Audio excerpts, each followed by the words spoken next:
thanks to our distinguished speakers for joining us on campus. We're having this conversation at a pivotal moment. It's an exciting moment, it's in some ways a challenging moment, but above all, it's a really important moment in the energy industry globally, and certainly that's true here in the United States as well. To give a little quick context, and to help review some of the topics we'll discuss this evening, so far this century, we've seen technological and economic advances that have brought the cost of renewable energy, particularly solar and storage, not just down a little bit, but down pretty dramatically several-fold. We've seen several ways of investment in clean tech and clean energy, often in partnership and parallel with federal policy and the federal government. And I don't think it's a surprise to anyone in the room, but recently we've seen a pretty dramatic shift in U.S. energy policy from the Biden administration, which was pretty supportive and really made clean energy and advancing it one of its top policy priorities, to the Trump administration, which has been openly skeptical and critical, particularly of wind and to some extent solar as well.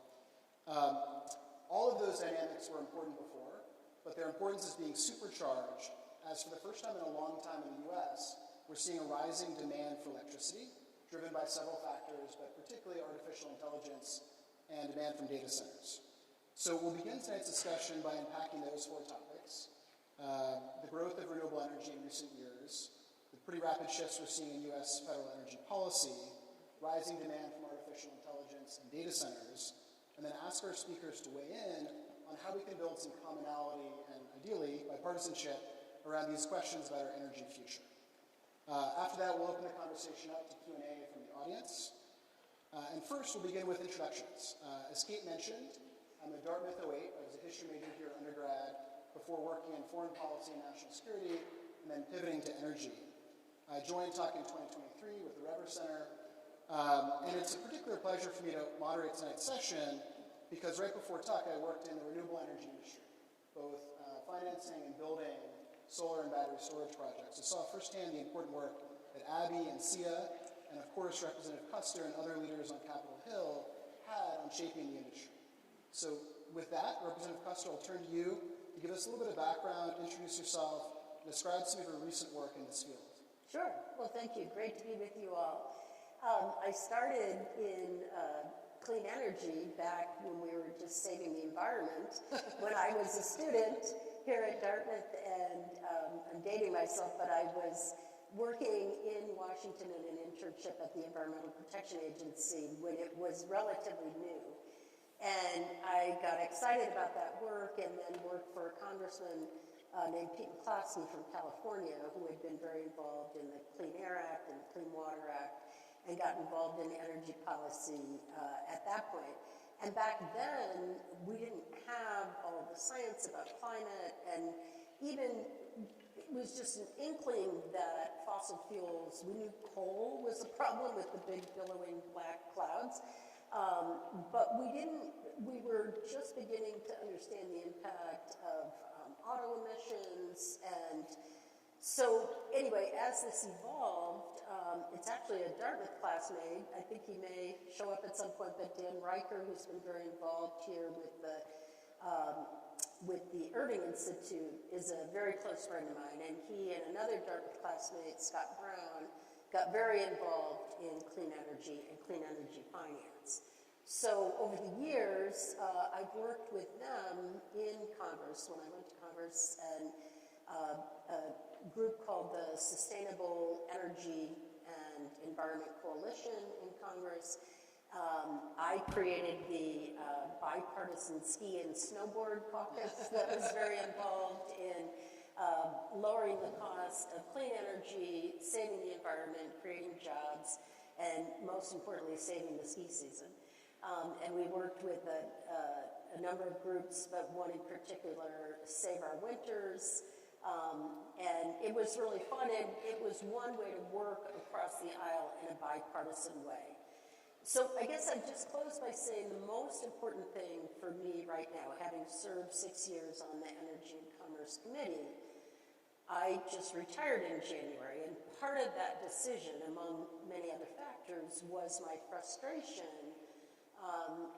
with the party, with the Republican Party, but now even more definitively with President Trump, in the sort of refusal to recognize the impact of climate change and how that would impact future generations. And so I think part of what we need to be thinking about is changing the approach, that the approach that we took of focusing on the polar bears and it was too remote for real people's real lives, and it wasn't translating in electoral politics. I had very difficult elections time after time in a divided district, 30% Democrat, 30% Republican, 40% Independent. And I was always frustrated that the environmental issues would be 8th and 9th and 10th, well behind lowering the cost of living and healthcare and education even. So I just think the approach that we took writ large was not persuasive, and that in this environment of lower costs, creating good jobs, and, oh, by the way, saving the planet, it will motivate some people, but we need to really focus on driving the cost issue. So that's what it's about. Thank you very much. Abby? Sure. Well, good evening, everyone. I'm Abby Hopper. I am a 93, a Dartmouth 93. Thank you. Thanks to Irving, and I'm not going to go through the list because I'll mess it up. But certainly to the class of 1972 for sponsoring this lecture. So, unlike Congresswoman Kuster, I was entirely uninterested in all things energy and even the environment when I was here at Dartmouth. I remember when I was young, my aunt would not give us a Christmas present and make a donation to the Environmental Defense Fund, and I was pissed. I was like, this is ridiculous. Right. So I didn't come to this issue as a believer. So for those of you that are here and already know this is your passion, God bless you. That was not my journey. I came to energy because I had 3 little kids and I needed a job that had a 9 to 5 hours. So I'm a lawyer by training. I went to work for the State Regulatory Commission. Mm-hmm. That was how I first learned about energy. I literally was the person who did not know what happened when you flip the switch, other than my light either went on or off. That was it. Now that I've been here for a while, I can tell that story. When I was new in the energy industry, I didn't lead with that story. But anyway, just a quick background on me so you know sort of the context at which I come at this. So I came from the State Regulatory Commission, kind of the legal aspect of energy. I quickly transitioned to work for the Governor O'Malley, the governor of Maryland. I became his energy advisor.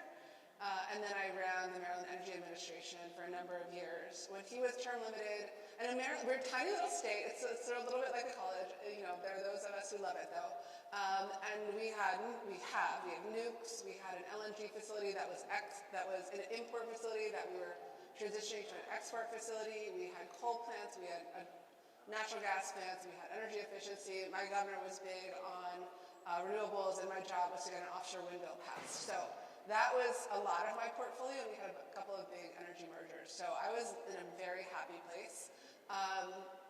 After he was term limited, I went and I worked for President Obama. I ran the agency that is called the Bureau of Ocean Energy Management.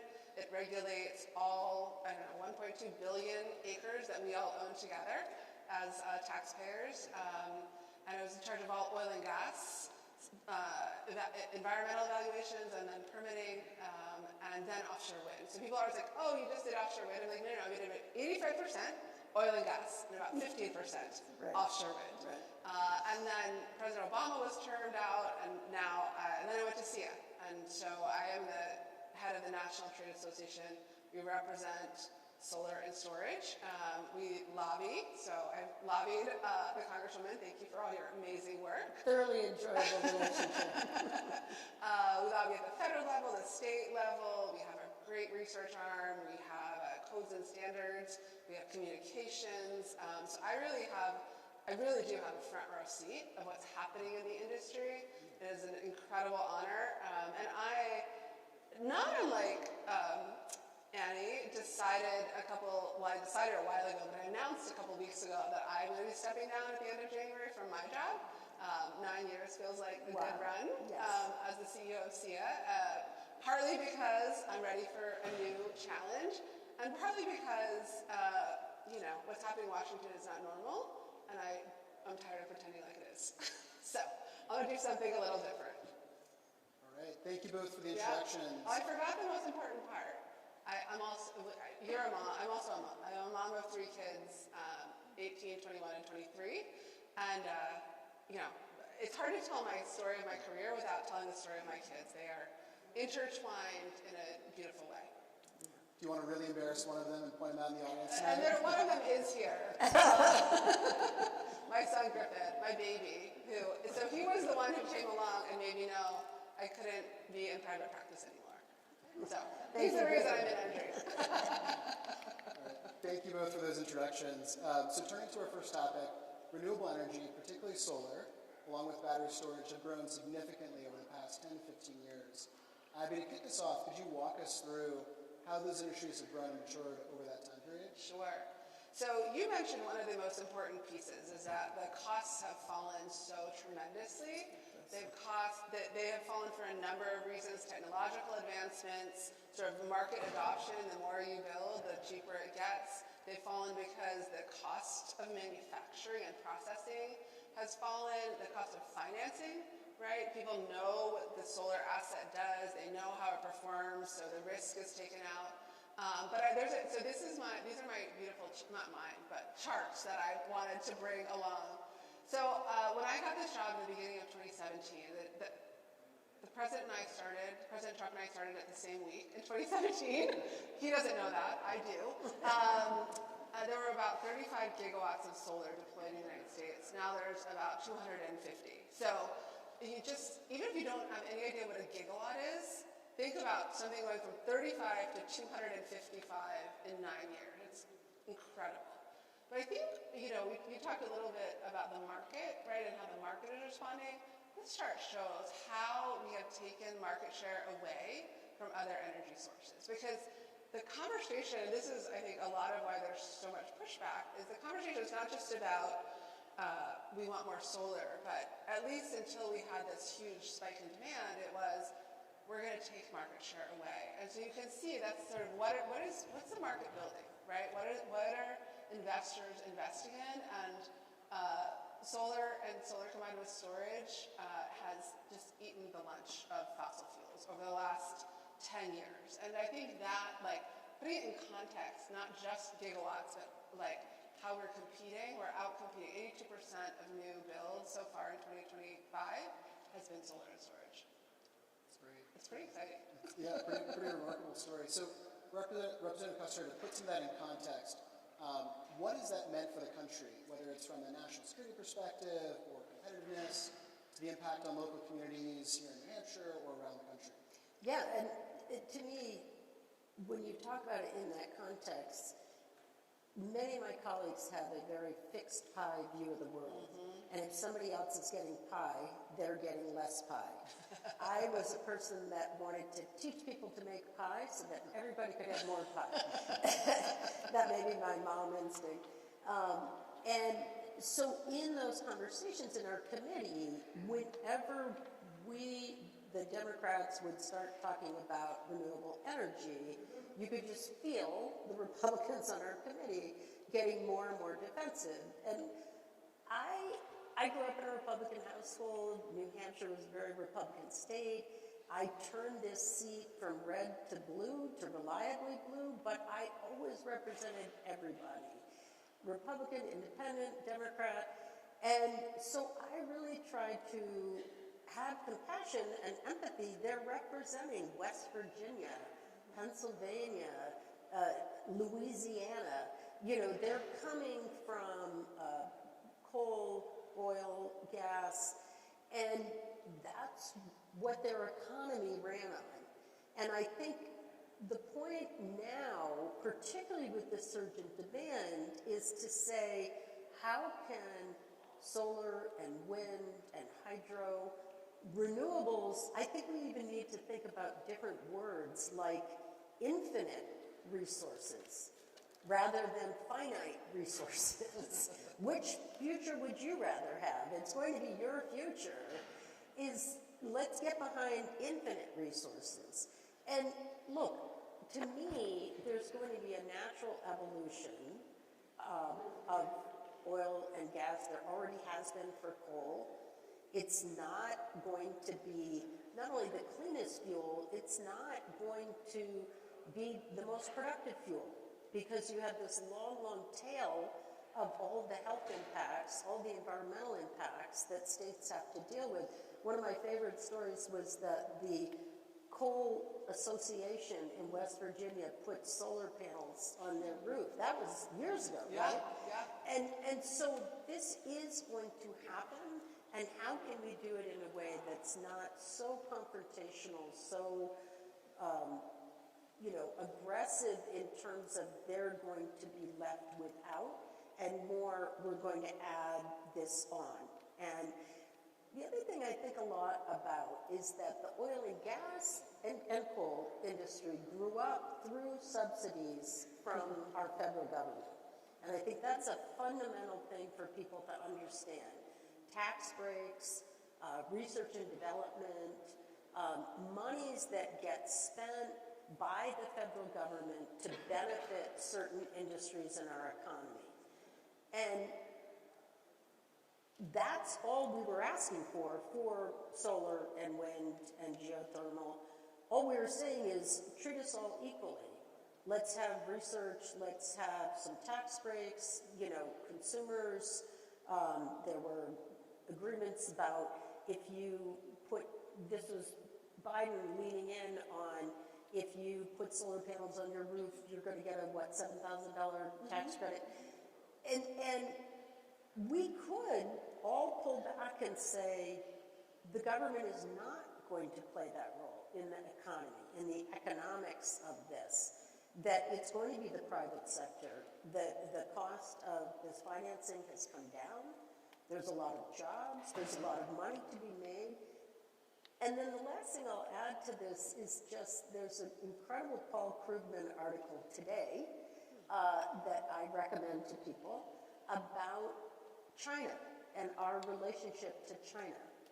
And the bottom line is that China has fully embraced infinite energy. I'm going to start using it now, teach you all to use it.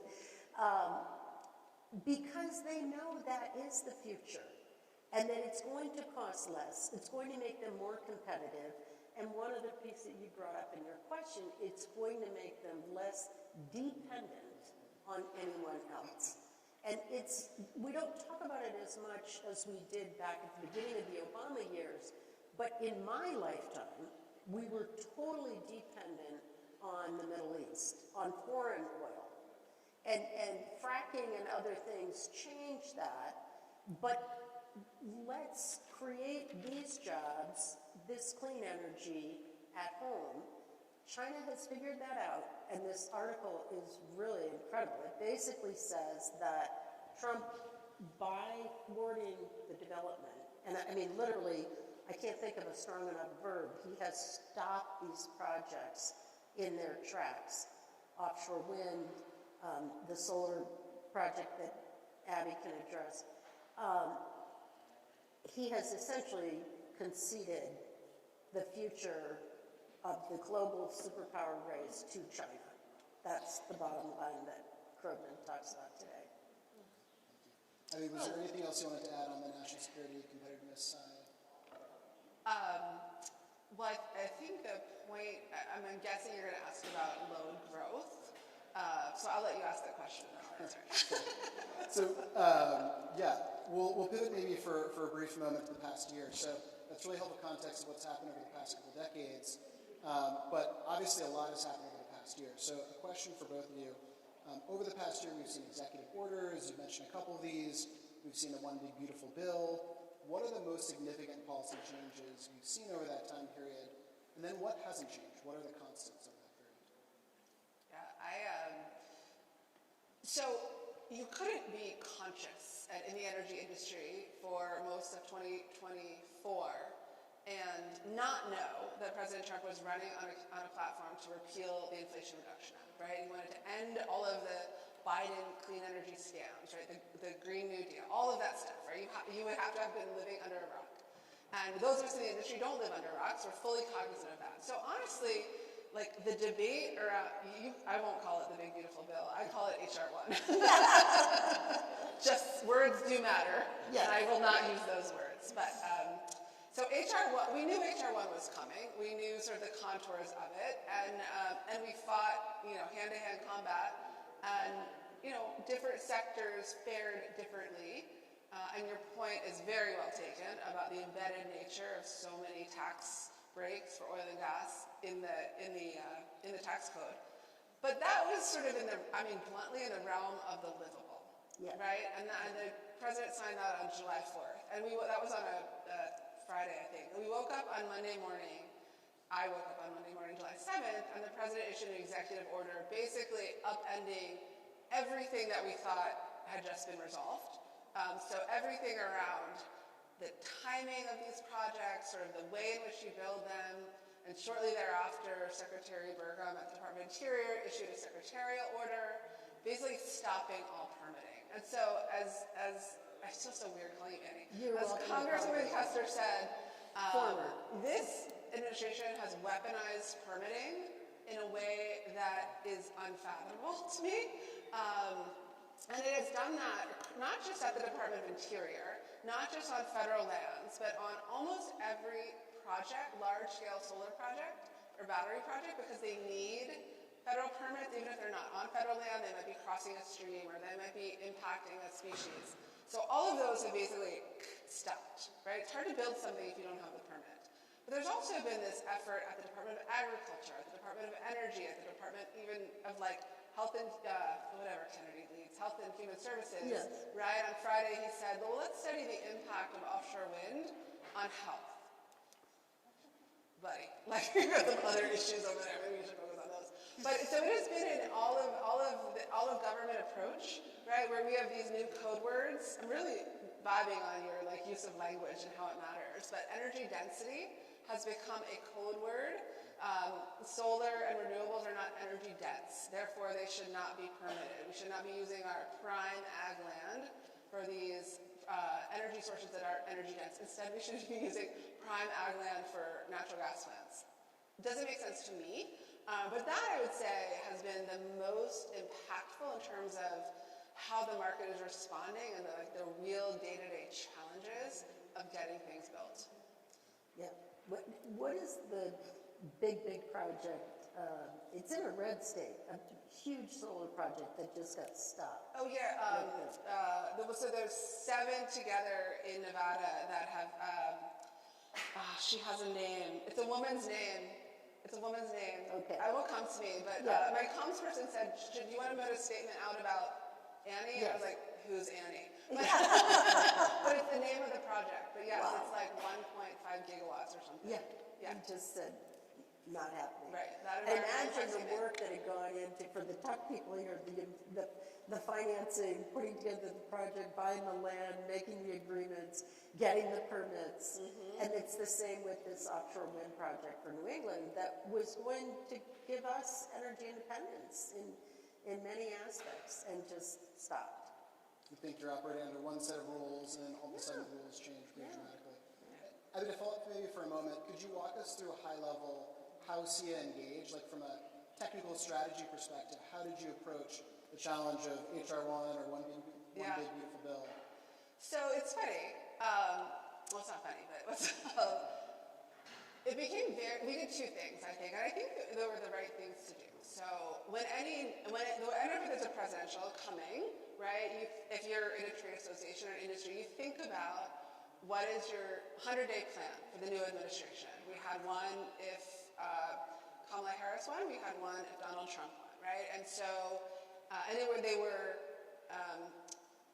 coded, they were modified to appeal to the audience, right? And so they're basically the same priorities, but just characterized differently. We also had sort of the top 10 list, right? These are very tactical things that you asked me. So early on after the election, we went and we met with members, we tried to meet with members of the transition. They were very difficult to meet with. But the big thing we did, honestly, was embrace American energy dominance. Yes. So the president talks a lot about American energy dominance, and we, rather than sort of fight about it, we said yes. Absolutely. We are a part of American energy dominance, and we had pins made that said American energy dominance, and I have a hat that says American energy dominance, and it says American energy dominance, has a solar panel on it, right? And then don't hate me, but then I hosted 160 people at the Capitol Hill Club, which is the Republican club on Capitol Hill.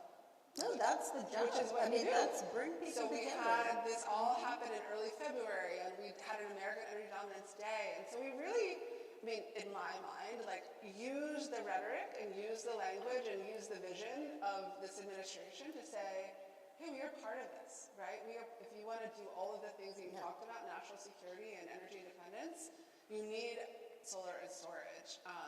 And you talked a little about electricity demand. We should talk about that again. Do you want to talk about it now? That's our next question. I'm Continue going to wait. and dive into it. Nope, I'm waiting until the next question. So anyway, that's what we did tactically, is really trying to align ourselves with the vision of the administration and offer ourselves as a solution. Brilliant. Well, it was brilliant until they were like, yeah. Great. Well, that's a perfect segue into the topic number 3. So this is something we've already been discussing, but U.S. electricity consumption has been essentially flat for the better part of 2 decades. I think if you look from 2005 to 2020, it went up 0.1% in terms of the increase in consumption. It's gone up a little bit since then. But that's beginning to change, and possibly pretty rapidly, driven by several things, but particularly data centers, growth of AI, some electrification of heating and transportation.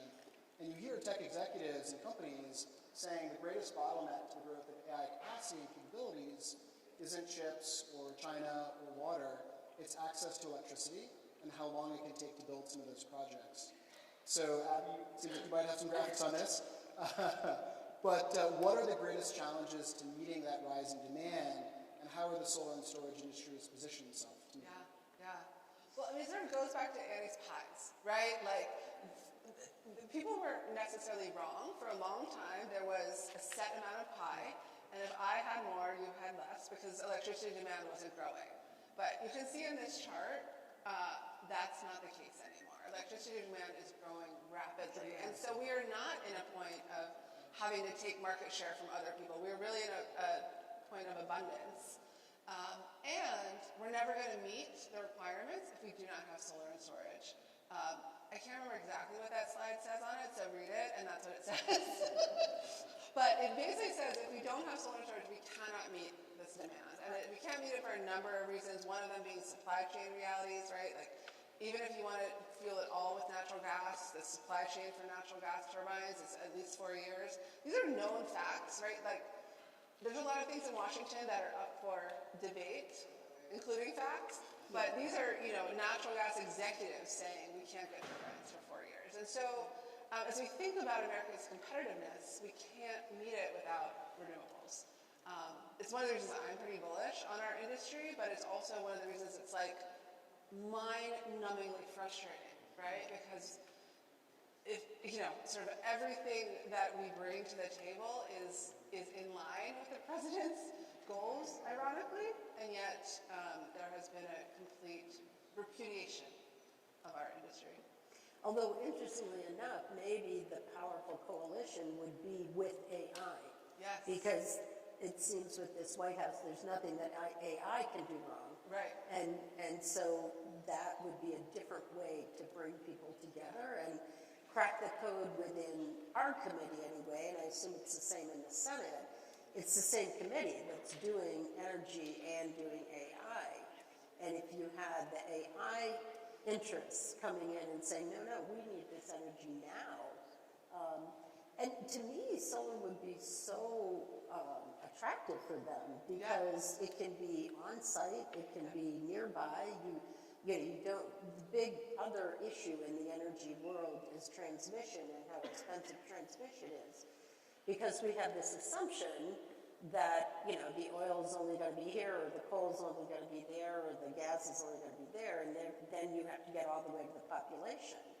But the beauty of clean energy is not only is it, are we bringing the price down, save the planet, create jobs, energy independence, But you don't have to have all the transmission for miles and miles and miles, because you talked about permitting for the projects. Permitting for transmission is a total nightmare. And so anyway, to me, I would agree with you on being bullish about solar, and it's just a question of when the policymakers are going to catch up to that. And you know what? Frankly, maybe they won't. Like, it's not like anything's happening in Congress right now, shut down anyway. It may be that the private sector is who's going to solve this by just building the AI and the data centers and putting the solar on the roof. They own the roof. They don't need the damn permit. Right. I will tell you, there's been an interesting political element to this, because, you know, my hope was that, like, all of the tech titans who were on the stage during the inauguration would be the ones, you know, it's always, like in politics, you got to consider the messenger, right? Right. And they're the messengers, not Abby Hopper from SIA.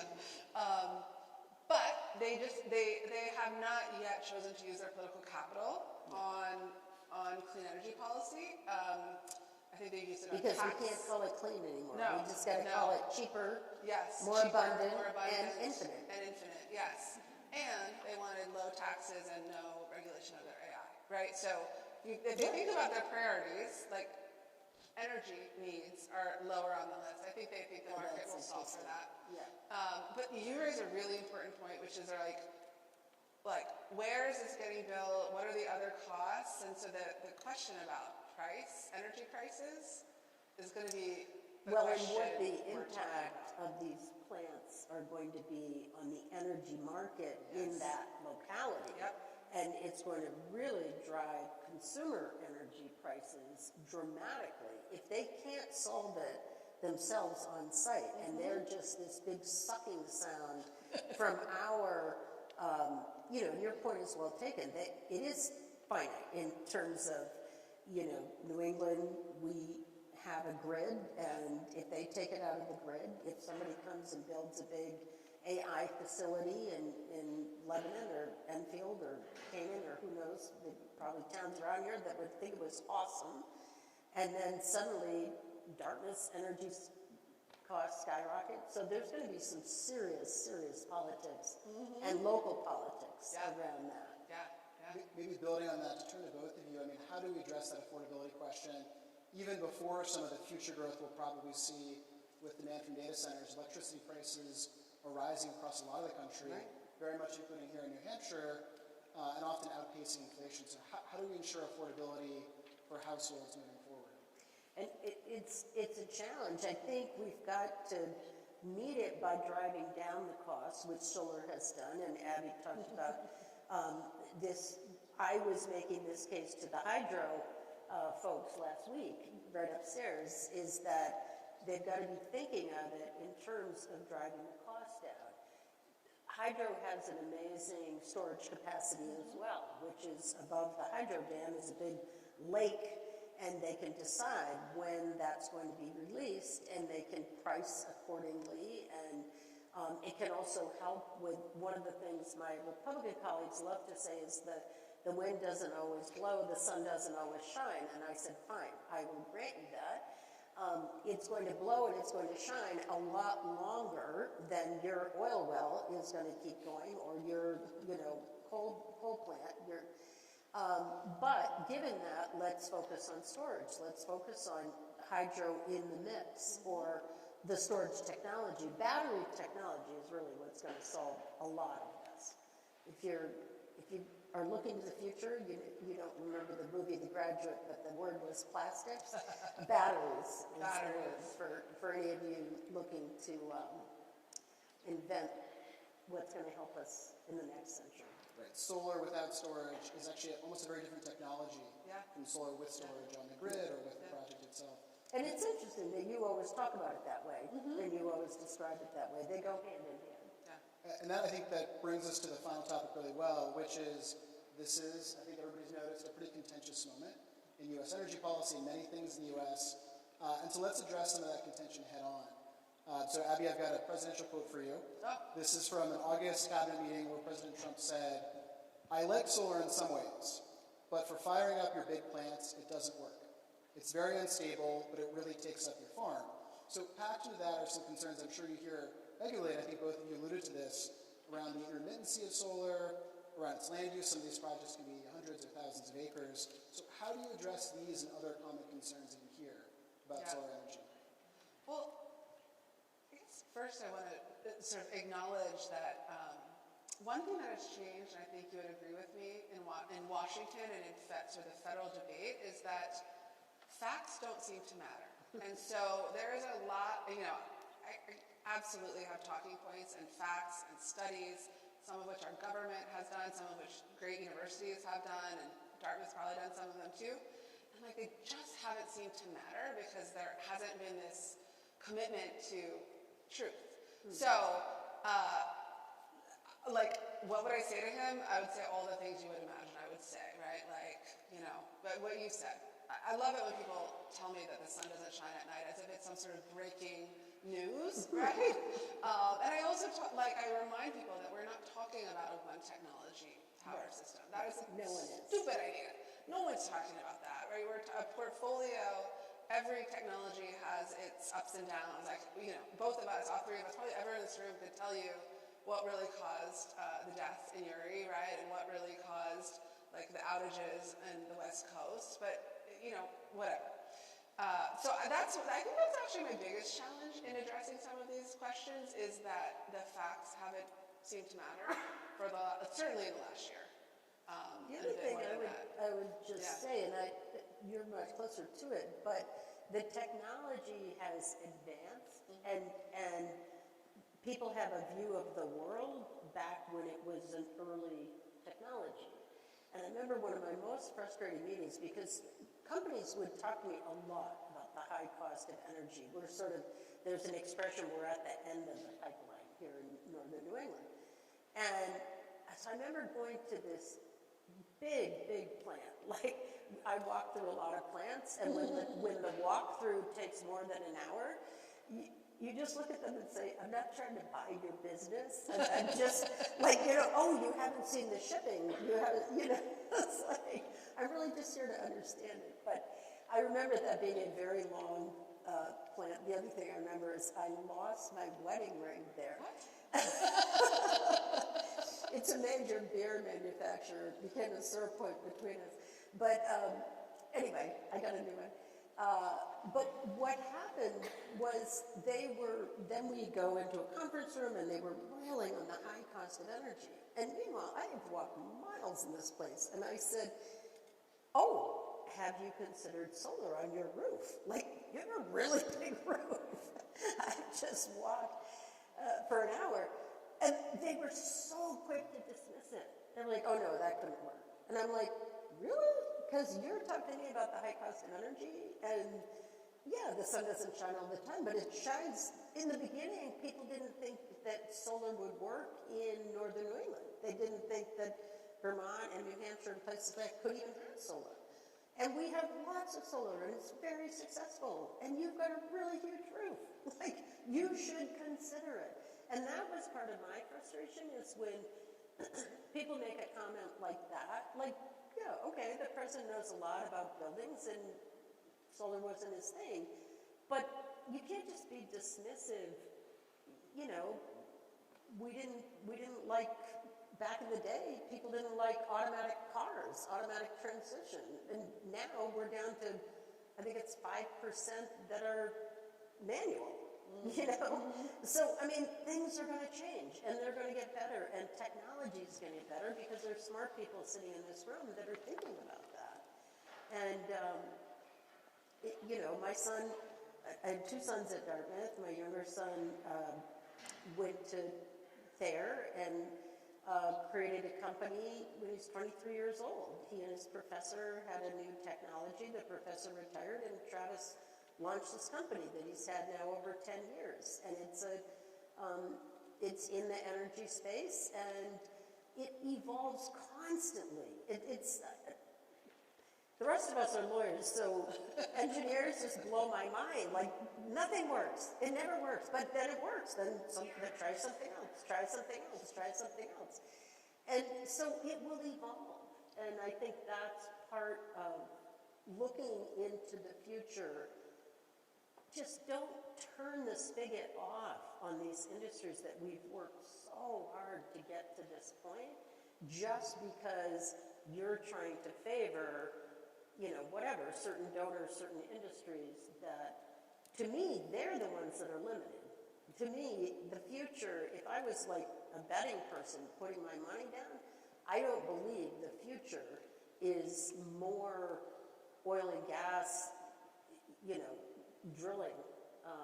Although now he's going into Alaska, so maybe there's something to it. It's a great point about the technological change, the economic change, and part of it is just how rapidly some of these costs have come down, really over a decade, 90+% or something. Yeah. For solar and storage, I think has been pretty similar in a lot of cases. And there's a lot of this too in EV cars. Like, you know, my committee just debated endlessly.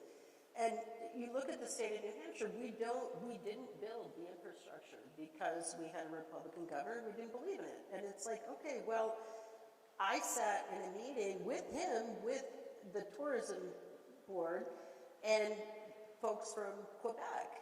Quebec was 40% electric vehicles. And where do they like to go on holiday and on vacation? New Hampshire. And they couldn't come because they couldn't get home because we didn't build out the infrastructure for the electric vehicles. And it's like, that meeting was at Dartmouth. And I remember looking back on that just going, okay, that is really short-sighted. Like, think big. So I've got a couple more questions, but I think I'd like now to turn to audience Q&A. So we've got a couple of folks with mics around, so please raise your hand. Please keep your questions succinct. I think we'll have time for maybe 2 or 3. Please tell us your name and if you have a Dartmouth affiliation as well. And so I hand in the very back row first. And so there's a microphone if you can wait for the mic. Oh, thank you. Okay. Oh, thanks so much for presenting today. I'm so glad you focused on permitting reform and electrical transmission. Those are really the critical issues right now when it comes to clean energy. I'm state coordinator for Citizens Climate Lobby. It's a volunteer lobby organization, and we lobby both sides of the aisle. So we talk to the most conservative Republicans, and our doors are still open to them right now in Congress. And so I don't want folks to think that nothing is happening. It's happening behind closed doors. There is a Problem Solvers Caucus that has put out a call for energy permitting reform. It's bipartisan. There's also National Governors Association that has put out a call for permitting reform. And we need to provide protection for those Republicans who want to speak out, because the ones who stand up are worried about getting doxxed, and that's what we've seen.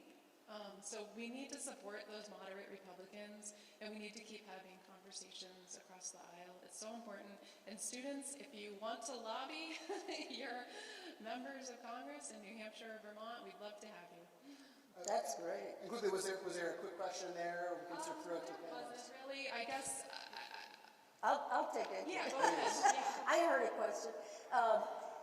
No, I'm really glad you brought it up. And I wanted to apologize for, I mentioned political party a number of times, and it's very difficult to have this conversation without. But the reason I created the bipartisan ski and snowboard caucus, which always would get a chuckle, but it was very real, is that here was an industry, primarily probably Republican CEOs of these companies. They're major, major companies. And my favorite person to work with was a really nice member of the House named John Curtis from Utah, who's now in the Senate. And I was like constantly, texting him and saying, come on, John, step up, step up. And I think you're right. We have to give courage where people,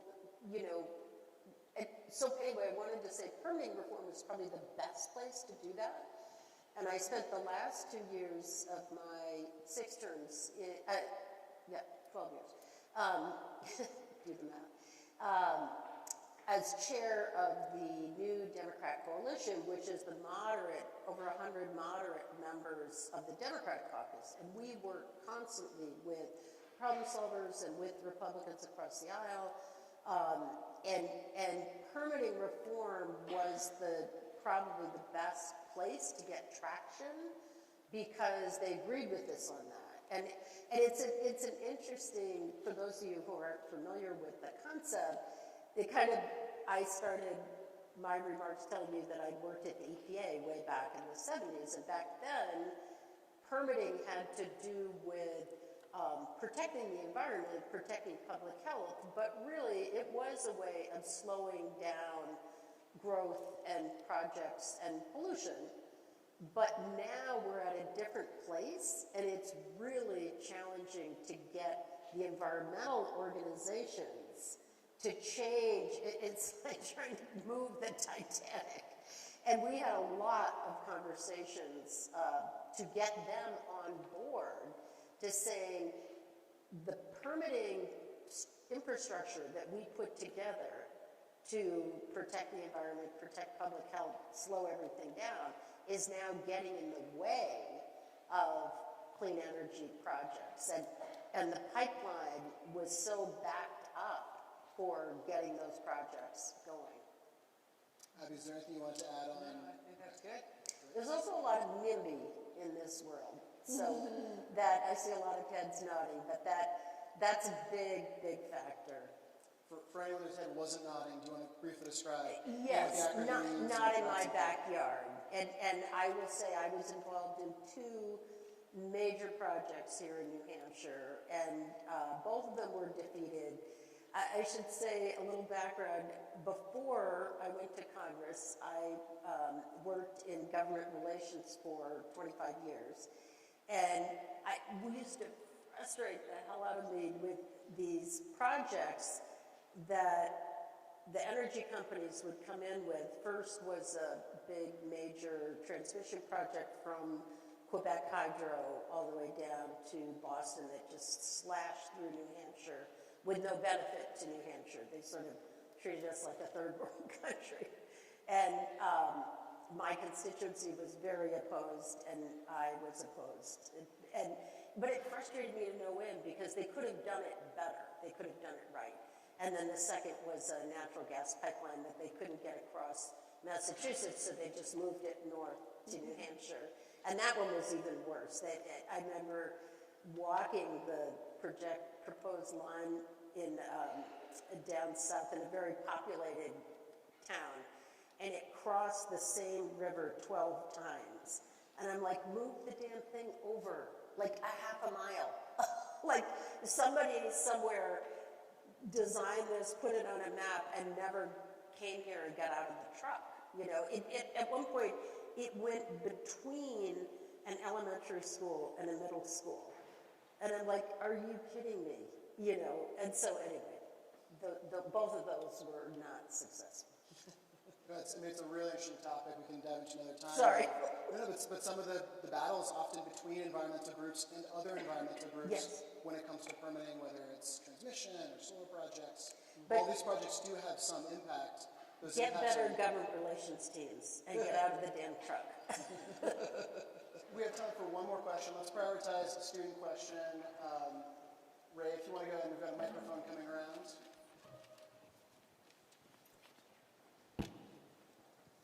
Hi, thank you so much. My name is Ray. I worked in sustainable capital markets for 4 years at HSBC, and we saw a lot of challenges in the private sector financing with the state of Texas and California going opposite directions, penalizing or supporting firms that had different positions in terms of sustainable finance.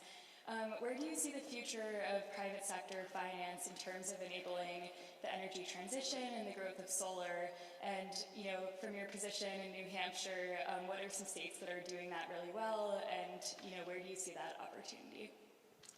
I'll take the first crack. So I'll show my last slide because I want you guys to have the benefit of all this data, but it's not really addressed to your question, but I want to show you anyway.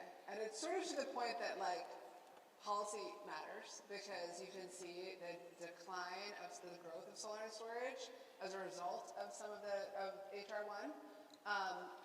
But here's the good news: money's not the problem, right? Like money's not the problem. There is money out there.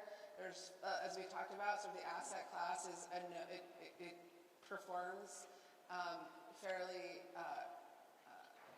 like predictably, and so that I don't think is the concern. But the issue you raise about kind of politicizing companies' policies, right? I mean, we're seeing that across a number of different kinds of policies. I think that could potentially continue to be an issue. The thing that I do want to say, like, this is a bummer of a slide, honestly. Like, for years, I've been able to be like, more and more and more and more, right?